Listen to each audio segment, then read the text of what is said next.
민수기 오늘 16장의 일부를 저희가 봉독했는데요. 민수기 16장은 고라의 반역으로 시작합니다. 이스라엘 백성이 애굽에서 나와서 약속의 땅인 가나안으로 가는 중에 레위 지파의 고라라는 사람이 르우벤 지파의 다단, 아비람, 온과 함께 당을 지었습니다. 무리를 만들고 그리고 이스라엘 전체 총회에서 선출된 지도자 250명과 함께 모세를 거슬렀습니다. 이것을 17장 10절에서는 반역이다 이렇게 말씀하고 있죠. 그래서 반역한 자에 대한 표징이 되게 하여라고 말씀합니다. 그들이 이 반란을 일으킨 반역을 일으킨 궁극적인 이유는 뭐냐면 우리도 아론처럼 제사장이 되겠다는 이유였습니다. 이 사실을 간파한 모세가 그들을 향해 이렇게 말씀합니다. 16장 10절부터 11절에서 너희가 오히려 제사장의 직분을 구하느냐, 아론이 어떤 사람이기에 너희가 그를 원망하느냐 이렇게 말씀하고 있습니다. 제사장의 직분을 구했고 왜 아론만, 그의 아들들만 제사장이 되어야 되느냐라고 원망한 것이죠. 그런데 이 반역자들의 아론에 대한 원망은 사실은 하나님께 대한 원망이었습니다. 자, 이 사실을 강조하기 위해서 오늘 성경은 2절에서는 이 반역자들이 모세를 거슬렀다 이렇게 말씀하고 있고 3절에서는 모세와 아론을 거슬렀다 이렇게 말씀하고 있습니다. 그러나 12절에 가면 여호와를 거스르는도다 이렇게 말씀함으로써 모세를 거스르고 모세와 아론을 거스르고 여호와를 거스르는 이러한 일들을 행하였다라는 것이죠. 이 거스른다라는 말은 저항한다, 반역한다, 대항한다 이런 의미를 갖고 있습니다. 자, 이처럼 반역자들의 반역은 모세와 아론으로 또 모세와 아론에서 여호와에게로 향하고 있는 걸 볼 수가 있죠. 궁극적으로는 하나님께 대한 불만, 하나님께 대한 원망이었던 것입니다. 왜 아론에게만 제사장 직분을 주고 같은 레위 지파인 우리에게는 이 일을 할 수 없게 하느냐 이런 이제 원망이었겠죠. 하지만 하나님은 이미 고라가 속한 레위 지파에도 귀한 직분을 주셨습니다. 16장 9절에 보면 모세가 또 고라에게 이르되 너희 레위 자손들아 들으라. 이스라엘의 하나님이 이스라엘 회중에서 너희를 구별하여 자기에게 가까이 하게 하사 여호와의 성막에서 봉사하게 하시며 회중 앞에 서서 그들을 대신하여 섬기게 하심이 너희에게 작은 일이겠느냐. 레위 지파에게는 성막을 섬기고 제사들을 드는 제사장들의 수종 드는 아주 중요한 일들을 그들에게 맡겼습니다. 성막 근처에 머물게 했습니다. 레위 지파의 증거 장막과 그 모든 기구와 그 모든 부속품을 관리하게 했고요. 성막과 그 모든 기구를 운반하게 했고 거기서 봉사하며 성막 주위에서 머물게 하고 성막을 운반하는 그 모든 일을 맡겼습니다. 이것은 매우 존귀한 직분이죠. 그런데도 고라는 하나님이 아론과 그의 아들들에게만 주신 제사장직을 욕심냈습니다. 이에 대해 모세는 이렇게 말합니다. 7절에 보면 16장 7절에 레위 자손들아 너희가 너무 분수에 지나치느니라. 하나님이 주신 그 귀한 직분으로 만족할 줄 모르는 것이죠. 교회 안에서도 이런 일은 얼마든지 일어날 수 있습니다. 저 누구는 저런 직분인데 나는 여기서 이런 일만 하느냐. 봉사의 직분 때문에도 이런 어떤 원망이 일어날 수 있다는 것이죠. 그러나 하나님이 각각에게 맡겨주신 그 직분 자체가 하나님이 주신 것이기에 절대적으로 귀한 것이요 또 절대적 가치를 가지고 있는 것입니다. 자꾸 우리는 비교하는 것이 어려서부터 몸에 배어 있는 것 같아요. 저도 늘 비교하면서 커가지고 아주 지겹습니다. 그래서 제가 학교에서 학생들에게 강의할 때 늘 그렇게 얘기를 해요. 여러분 절대 경쟁하지 마라. 공부하지 말란 얘기가 아니라 여러분들은 경쟁 공동체가 아니고 여러분들이 죽으면 누가 장례 치러주냐? 동기 목사들, 선후배 목사들이 다. 그러니까 우리는 경쟁 공동체가 아니고 발인 공동체다, 그렇게 얘기합니다. 교회도 그래요. 교회도 경쟁 공동체가 아니고 발인 공동체인 거예요. 가족보다 더 친밀한 그런 공동체가 되는 것이죠. 그런데 여기 이스라엘 회중이 그 직분 때문에 이렇게 반역을 일으키고, 누구는 제사장 주고 누구는 그 뒤에 수종된 일을 맡겨서 늘 이렇게 이제 불만을 하게 되는 것입니다. 교회도 이런 일들 때문에 어려움을 겪는 것을 종종 봅니다. 물론 설린교회는 아닙니다. 예. 설린교회는 아닙니다. 자, 레위 자손들아 너희가 너무 분수에 지나치다, 이렇게 말씀하셨는데, 이 말은 사실은 이미 3절에서 반역자들이 모세와 아론을 향해서 했던 말이에요. 그들이 이렇게 말하잖아요. 너희가 분수에 지나도다. 고라와 이 땅들은, 반역자들은 모세와 아론을 향해서 너희가 제사 장직하고 전체 리더하는 거 분수에 지나치는 것이다, 이렇게 하고 반역을 일으켰지만, 실제로 모세가 얘기한 것은 아니, 너희가 너무 분수에 지나친 행동을 지금 하고 있는 거야, 그렇게 말씀하고 있습니다. 그들은 제사장 직분을 욕심내므로써 하나님을 거스르고 하나님을 멸시하는 죄를 지었어요. 그래서 16장 30절에 보면 이렇게 말씀합니다. 이 사람들이 과연 여호와를 멸시한 것인 줄을 너희가 알리라. 모세를 대적했습니다. 아론을 대적했습니다. 그러나 궁극적으로는 그들을 세우신 그 하나님의 권위에 대한 도전이었습니다. 하나님께서 그들을 제사장으로, 리더로 이렇게 세웠는데 그것을 부정한다라고 하는 것은 그를 세우신 하나님의 권위를 부정하는 것이기 때문이죠. 자, 이렇게 고라와 다단과 아비람과 온과 250명의 지도자가 반역하자 하나님은 몇 가지 사건을 통해서 누가 진짜 하나님의 제사장인지를 확인시켜 줍니다. 첫 번째는 반역자들이 모두 멸망당한 사건입니다. 모세는 반역한 고라와 그의 모든 무리에게 6절과 7절에 보면 이렇게 명령합니다. 너 고라와 내 모든 무리는 향로를 가져다가 내일 여호와 앞에서 그 향로에 불을 담고 그 위에 향을 두라. 그때 여호와께서 택하신 자는 거룩하게 될 것이다. 여호와께 분향하는 일은 오직 구별함을 받은 제사장만이 할 수 있는 일이었습니다. 만일 제사장이 아닌 자가 이 일을 하면 죽임을 당하게 되어 있었어요.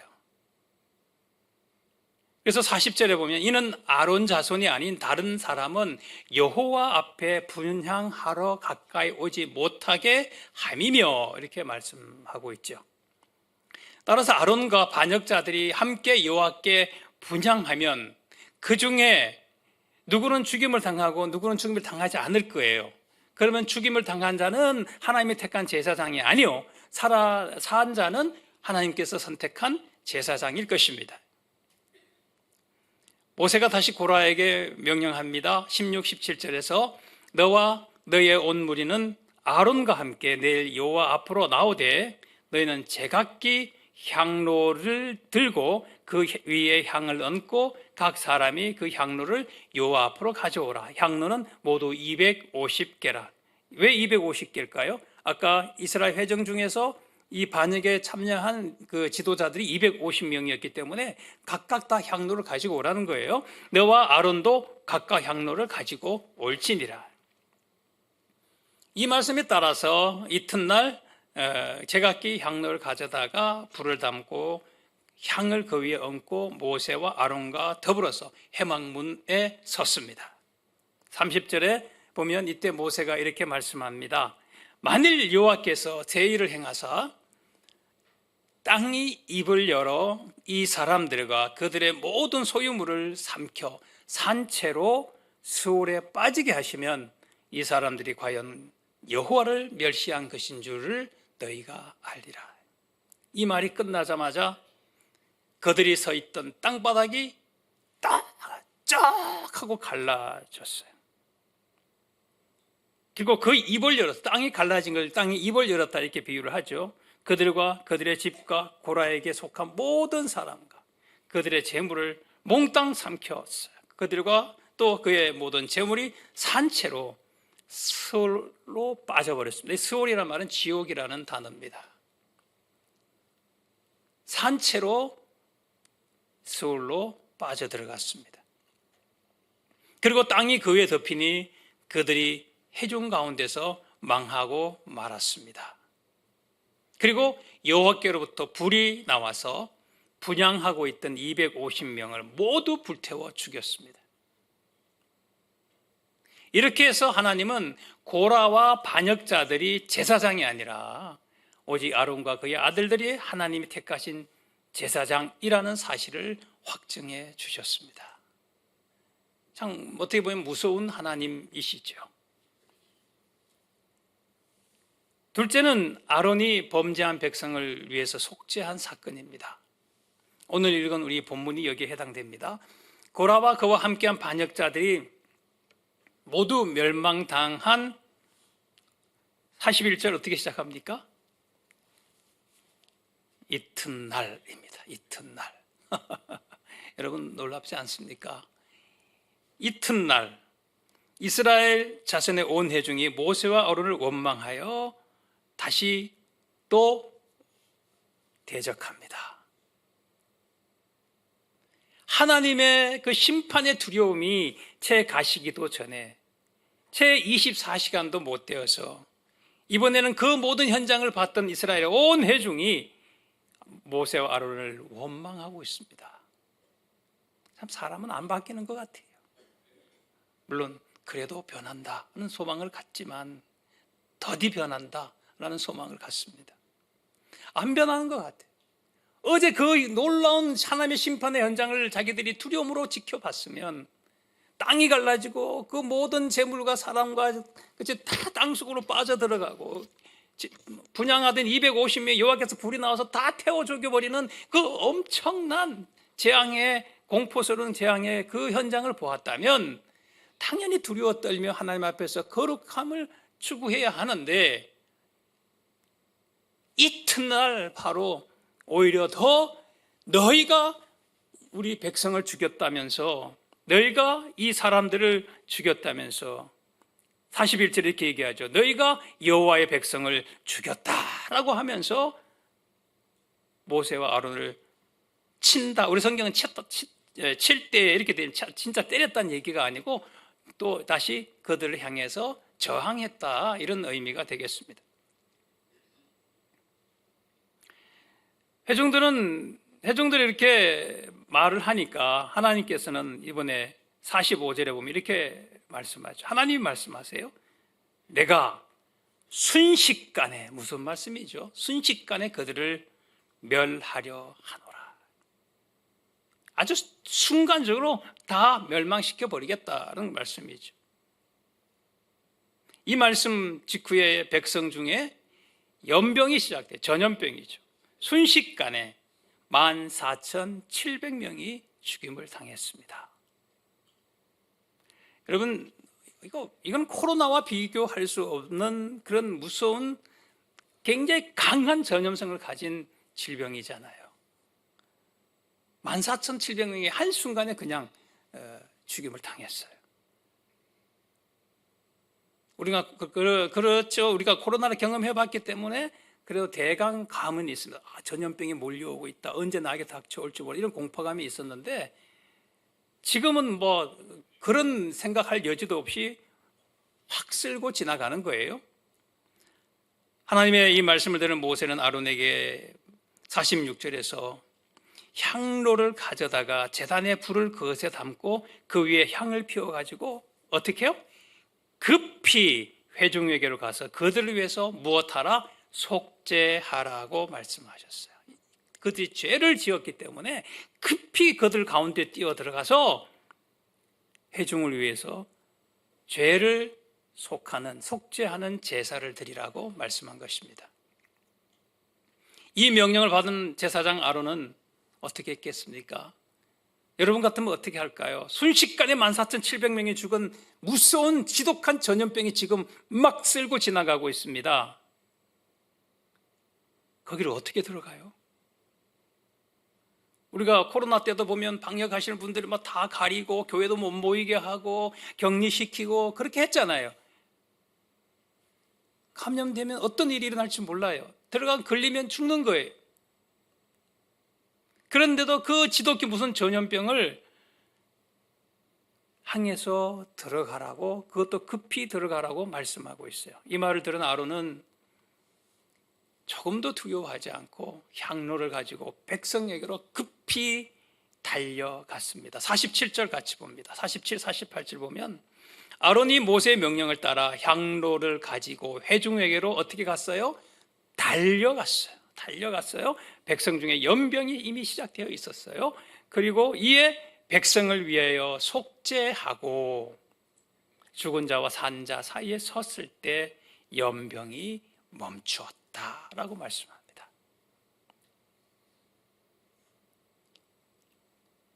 아까 우리가 45절에서 분명히 말씀했습니다. 하나님께서는 모세와 아론을 향해서 회중에게서 떠나라고 명령했어요. 회중에게서 떠나라. 다 얘들은 이 회중은 내가 다 멸망시켜 버릴 것이니 빨리 여기서 떠나라고 명령했지만 46절에 봤더니 모세는 아론에게 오히려 향로에 불을 담아가지고 급히 회중에게로 가라고 명령하고 있어요. 하나님은 회중에게서 떠나라고 명령했으나 모세는 아론에게 아니 향로를 가지고 급히 회중에게로 들어가라. 그 회중이 지금 어떤 곳이에요? 전염병으로 막 사람이 죽어나가고 있는 그곳으로 들어가라고 명령하고 있는 것이지요. 그리고 47절에 보면 아론이 모세의 명령을 따라서 향로를 가지고 회중에게로 달려간 즉 이렇게 되어 있어요. 여러분 참 이 아론과 제사장 아론과 모세의 이러한 모습에서 무엇을 봅니까? 바로 대제사장이신 예수 그리스도의 참 모습을 보게 됩니다. 다 죄로 인해서 죽게 되었고 멸망길로 가고 있는 이곳을 향해서 세상을 향해서 예수 그리스도께서 달려오셨습니다. 우리를 살리시기 위해서 주저하지 않고 오셨습니다. 대제사장 아론이 그렇게 달려가서 그곳에 분향했을 때 어떤 일이 일어났습니까? 산자와 죽은 자 사이에 섰을 때 전염병이 멈추었어요. 전염병은 왜 일어났나요? 범죄의 결과였잖아요. 속죄 제사를 드렸더니 속죄했더니 연병이 멈추었다는 것은 죄가 사하여졌다라는 것을 설명하고 있는 것입니다. 급히 시작돼서 무서운 속도로 번져나가던 죽음이 아론의 속죄로 멈추었었고 그 모든 효력이 사라졌습니다. 범죄로 인한 쓰나미 같은 거대한 죽음의 파도가 들이닥쳤으나 제사장 아론이 향을 들고 서 있는 그 지점을 넘어갈 수 없었습니다. 죄 때문에 죽어야 마땅한 자들이 제사장 아론의 속죄로 말미암아 생명을 얻었습니다.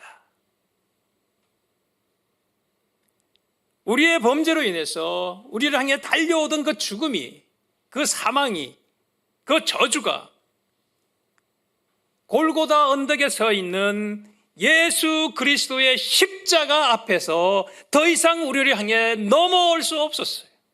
더 이상 침범할 수가 없었어요. 모든 죽음의 세력이 힘을 잃었어요.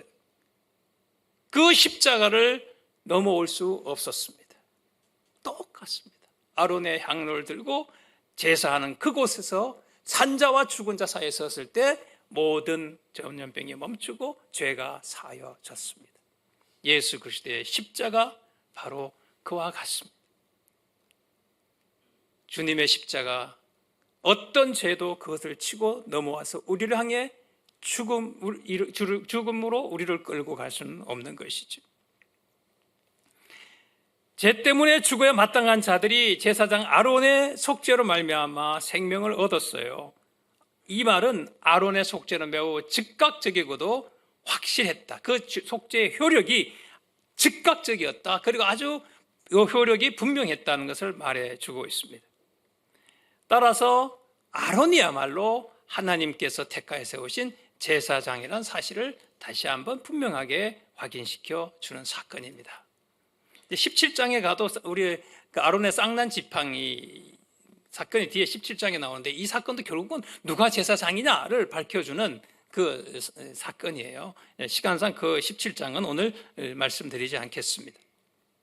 그러므로 아론의 제사장직은 자신이 임의로 취한 것이 아니라 하나님으로부터 온 것입니다.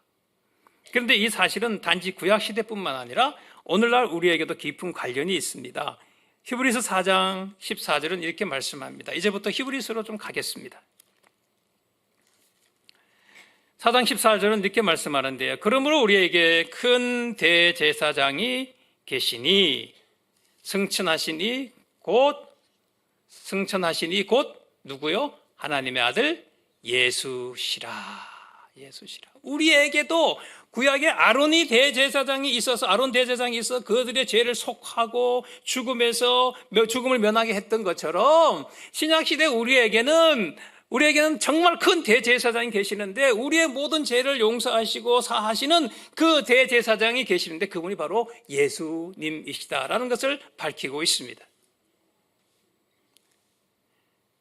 여기서 중요한 사실은 아론이 하나님에 의해 대제사장이 된 것처럼 예수님도 하나님에 의해서 대제사장이 됐다는 거예요. 이게 공통점이에요.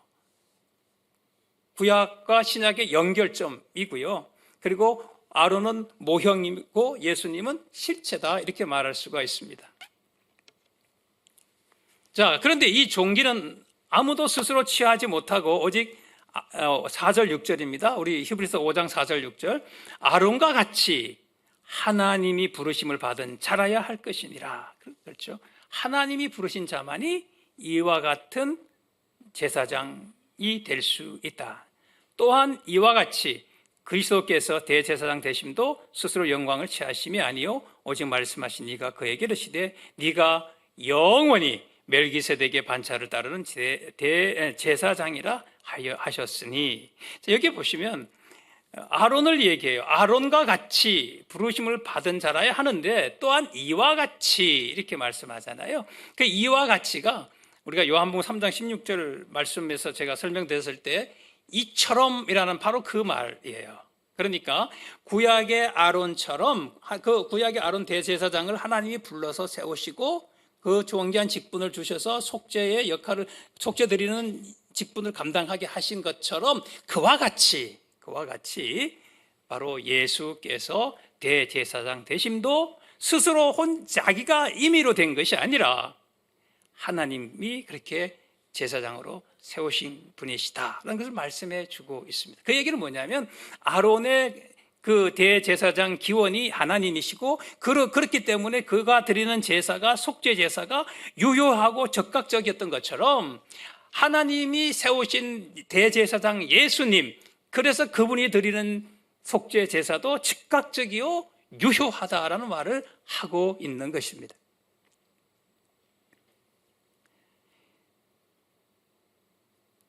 하지만 여러분, 아론의 속죄와 예수 그리스도의 속죄 사이에는 아주 절대적인, 아주 중요한 차이가 하나 있어요. 그것은 속죄 제사의 횟수와 속죄의 효력의 차이입니다. 구약의 제사장은 반복해서 제사를 계속 드려야 했습니다. 그러나 예수님은 단 한 번 제사를 드렸을 뿐입니다. 이것은 구약의 제사장이 드린 속죄 제사의 효력은 일시적이다, 영원히 가는 효력이 아니다라는 것을 알려주는 것이고, 대제사장 예수님이 드린 속죄 제사의 효력은 영원하다는 사실을 잘 보여주는 것입니다. 자, 이런 차이는 어디서 오는 것일까요? 그것은 바로 제물의 차이입니다. 구약의 제사장들은 제사를 드릴 때 황소나 염소나 비둘기 같은 짐승을 제물로 속죄 제사를 드렸어요. 이 제사는 반복으로 드려야 하는 제사였습니다. 왜냐하면 짐승의 피로 드린 제사, 속죄 제사는 죄를 단번에 그리고 영원히 없앨 수는 없었기 때문입니다. 히브리서 10장 3절 4절에 이렇게 말씀합니다. 이 제사들에는 해마다 죄를 기억하게 하는 것이 있나니, 왜냐? 이는 이 뜻이에요. 왜냐하면 황소와 염소의 피가 능히 죄를 없애지 못하기 때문이다. 그래서 구약의 제사장들은 날마다 제사를 드려야만 했습니다. 사람들이 죄를 지을 때마다 짐승을 가지고 오면, 짐승은 누가 잡았죠? 제사장 잡았을까요? 아니요. 가져온 사람이 잡아요. 그러니까 범죄한 사람이 죄를 속죄의 제사를 드리기 위해서 짐승을 소든 양이든 뭐 이렇게 말은 아닙니다. 소든 양이든 뭐 비둘기 가져오면 그들이 안수하고 잡아요. 그러니까 우리 옛날 구약 시대에 우리 살았다 그러면 어떻게 됐을까요? 길거리 비둘기 한 마리도 없을 거예요. 그렇죠? 소와 양이 남아났겠습니까? 우리는 계속 우리 백정 노릇 했어야 될 거예요. 옛날식으로 얘기한다면. 그럼 그 피를 제사장들이 받아서 제단에 뿌리고 그들을 위해서 속죄했습니다. 계속 반복해야 했어요. 왜? 짐승의 피로는 그 영원한 속죄를 이룰 수 없었기 때문에 그래요. 그러나 예수님은 자기 자신을 제물로 속죄 제사를 드렸습니다. 이 제사는 예수님이 우리의 죄를 대신해서 십자가에 죽으신 그 제사를 말씀합니다. 이 속죄 제사는 단 한 번에, 그리고 영원히 모든 죄를 없앤 제사입니다. 자, 히브리서 9장 12절에 이렇게 말씀합니다. 우리 같이 크게 한번 읽어볼까요? 시작. 염소와 송아지의 피로 하지 아니하고 오직 자기의 피로 영원한 속죄를 이루사 단번에 성소에 들어가셨느니라. 아멘. 자, 여기서 보면 염소와 송아지 피로 하지 아니하고 오직이란 말은 사실은 그러나 이 뜻이에요. 오직이란 말은 그러나예요. 여러분, 우리 성경에서 오직이라는 말로 되어 있는 것은 거의 그러나를 그렇게 번역해 놓은 겁니다. 그러나 대조지요. 그러나 염소와 송아지 피가 아니라 그러나 자기의 피로 어떤 제사를 드렸어요? 영원한 속죄를 했고, 그 피로는 속죄를 영원히 이루는 것이고, 그래 단번에 성소에 들어가셨다 이렇게 말씀합니다. 여기서 우리는 단번이라는 말에 주의해야 하는데요, 이 말은 무언가가 단 한 번 발생했지만 그 효과는 영원하다는 말의 뜻입니다. 여러분, 우리 어르신들 혹시 기억나시나요? 옛날에 TV에서 기생충약 광고할 때 회충, 요충, 12장충에 핫팍스 이런 광고가 있었어요. 기억 못하셔도 괜찮습니다. 예. 회충, 요충, 12장충의 핫팍스. 이게 무슨 얘기냐면, 이 핫팍스라는 약을 먹으면 한 번만 먹으면 모든 기생충은 이제 영원히 끝이다. 이제 그렇게 얘기를 하는 건 과대 광고였지요. 예. 한 번 갖고는 안 되는 것이고, 예. 자주 먹어야 합니다.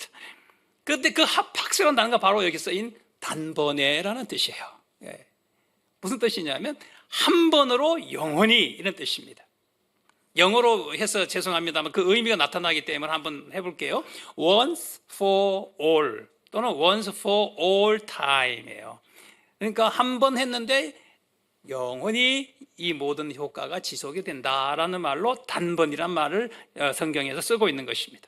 그래서 9장 28절에도 보면 이렇게 말씀합니다. 이와 같이 그리스도도 많은 사람의 죄를 담당하시려고 단번에 들이신 바 되셨고, 또 10장 10절에 보면 이 뜻을 따라 예수 그리스도의 몸을 단번에 들이심으로 말미암아 우리가 무엇을 얻었어요? 거룩함을 얻었노라. 그러므로 그리스도의 속죄는 단회적이고 그 효력은 영원하며 그 속죄는 불변하는 속죄라는 것을 말씀해 주고 있습니다. 자, 이와 같은 구약의 속죄와 신약 예수 그리스도의 속죄 사이의 이 차이를 아주 잘 보여주는 것이 히브리서 10장 11절과 12절 사이의 대조에서 나타납니다. 11절에 보면 이렇게 말씀하죠.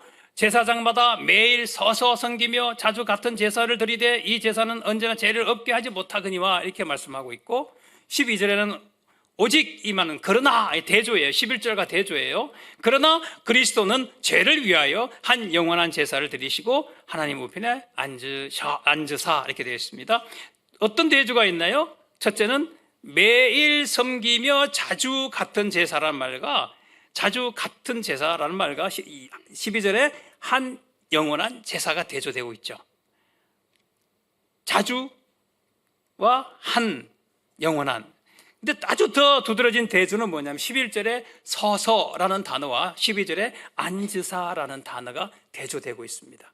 섰다 앉았다. 오늘 설교 제목이 그래서 서서와 앉으사입니다. 아론과 같은 구약의 제사장들이 짐승의 피로 드린 속죄 제사는 다시 죄를 생각나게 하는 제사이기 때문에 죄를 지을 때마다 제사를 드려야 했어요. 그래서 제사장들은 매일 백성의 죄를 위해서 자주 제사를 드려야 했기 때문에 계속 서 있어야만 됐어요.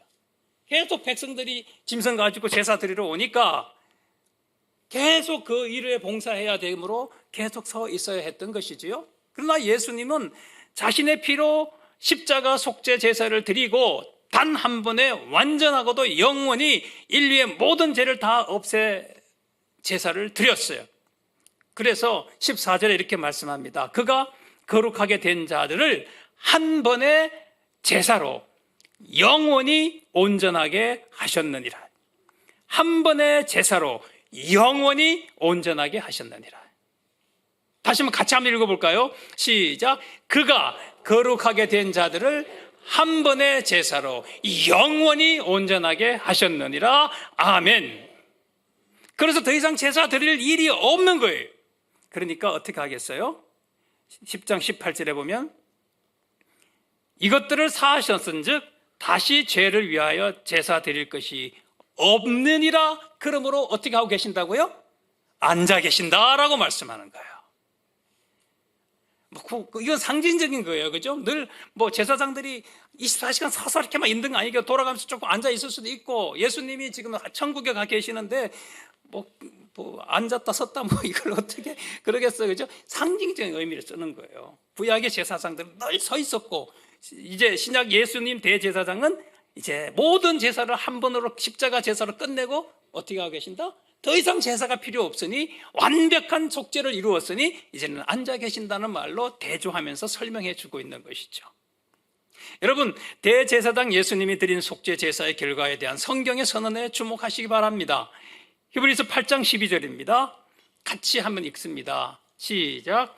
내가 그들의 불의를 긍휼히 여기고 그들의 죄를 다시 기억하지 아니하리라 하셨느니라. 아멘. 그들의 불의를 긍휼히 여길 뿐만 아니라 그들의 죄를 다시 한다고요? 기억하지 않겠다 말씀합니다. 기억하지 않겠다. 죄를 예수 그리스도께서 없앴으니 다시는 하나님이 기억하지 않으신다는 거예요. 10장 17절에 동일한 말씀으로 강조합니다. 10장 17절 또 한 번 읽습니다. 시작. 또 그들의 죄와 그들의 불법을 내가 다시 기억하지 아니하리라. 아멘. 그들의 죄와 그들의 불법을 내가 다시는 기억하지 않겠다 말씀하고 있습니다. 그러므로 우리의 죄를 위한 속죄 제사는 더 이상 필요하지 않습니다. 말씀을 맺습니다. 우리는 자주 죄를 짓습니다. 우리는 죽는 날까지 죄를 지을 수밖에 없는 연약함에 붙들려 있습니다.